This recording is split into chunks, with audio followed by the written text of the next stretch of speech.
San Antonio Spurs fans, it's time to discuss who should stay and who should go.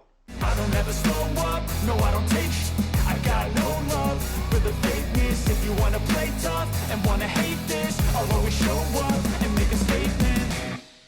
What is up, San Antonio Spurs fans? Welcome to TSR Sports. I did a video yesterday about some of our young guys on the team that I thought should stay, but now we're going to talk about a few more players whose contracts are up, and I want to talk to you. Should they stay or should they go? While I'm going over the video, do you think we should sign whoever I'm talking about? Should we move on and let their contract expire? Hit that thumbs up if you like support a fellow Spurs fan, and subscribe for more Spurs content and NBA content. Going live for the play-in tonight. Excited for that. Doing a couple playing games. We're doing our playoff games. I'm ready. It is the drive for 25,000 subscribers. Let's make it happen through this NBA playoff series. Anyway, let's start off. This is going to be the toughest one, Spurs fans. The toughest decision the Spurs have to make this offseason.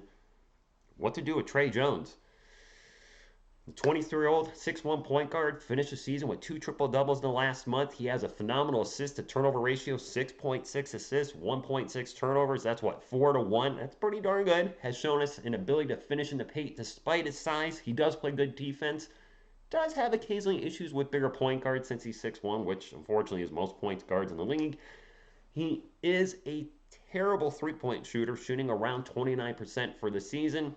And he's on the last year of his contract, $1.7 million. The question I have, San Antonio Spurs fans, and this is the one even I have trouble answering right now, is he a starting point guard or is he better as a backup? And if he's going to start, what's he going to be looking for as salary? 4 years, 12 million, 15 million? Are the Spurs going to be willing to pay him what he's looking for as he was a starter this year?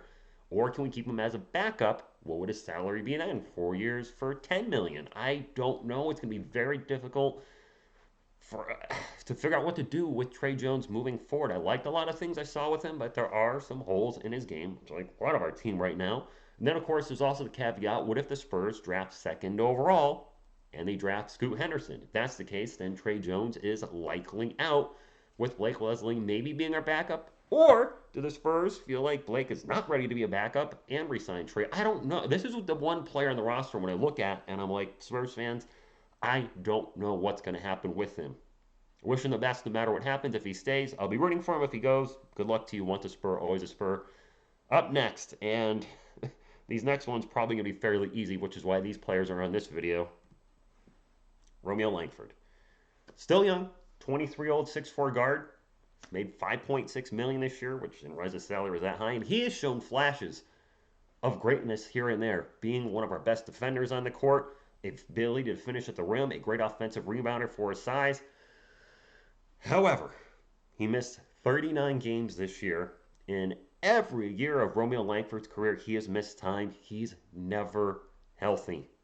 And as much as I'd like to see him succeed in San Antonio, succeed in his NBA career, he had to show the Spurs he can stay healthy. Because he can't stay healthy, I think the Spurs are going to go and move on from him. And quite frankly, he'll probably get signed from somebody. But if he can't stay healthy, he's never going to be that. I think he was a 5-star recruit talent coming out of high school. He's never going to reach that type of success in the NBA if he's always hurt. So I think the Spurs definitely say good luck and goodbye. Ken Birch, 30 years old, part of the Toronto trade and with Jakob Poeltl, and played 0 games after that trade. I think he is OUT out. This is the only picture I could find with him in a Spurs uniform besides the little ESPN PNG with little head picture, because he never played a game. He is set for $6.9 million next year. I think the Spurs are just going to eat that, whatever the cap hit is. There's just no point in keeping him on the roster if he's not going to play. I'd rather have our younger guys like Sandro or some of these, Charles Bassi, Sandro Mamashkvili. Did I say it right? I need to see it to say it. Somebody said, well, how can you not say it? I need to see it, and if it's not in front of me, like it's not Mamu Kelishvili. Is that right? That's pretty darn close.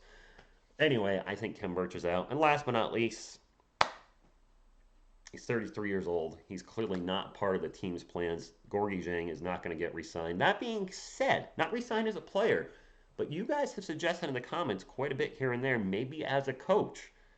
I think that all depends on Gorgui. If he feels like he can still play and contribute to a team, then he'll try to sign on with somebody. If he feels like, you know what, maybe it is time to move on from playing, then he'll maybe look for a coaching opportunity, maybe with our San Antonio Spurs. The thing with players, though, is they usually try to stay around longer than maybe they should, and that's not a knock to him. But I got to feel like he's going to try to sign on somewhere and play before he hangs them up. We'll see. And that's kind of it, Spurs fans. A short video. Really, the big one here was Trey Jones. I can't see any scenario where Romeo Langford comes back to the team, or Kem Birch, or Gorgie Zhang. But Trey really is the tough one. And I kind of want to circle back and just kind of give more thoughts on him. So much of him staying with us is going to depend on this draft. If we draft first overall and take Victor Wembanyama, when Vic is that see that even just talking about now, just and I like talking about Spurs with you guys. There's just so many different directions the Spurs could go. Ideally, we get Victor or Scoot, and if we get Scoot, I can't see any situation when Trey starts. If you draft him Scoot second overall, you're starting him. You're starting him right away, much like you did Jeremy Sohan. And if we draft Victor, do we go with that big starting lineup with Victor at power forward, Jeremy at small forward? Zach Collins has already been penciled as a starter for next year, so he'd be our center.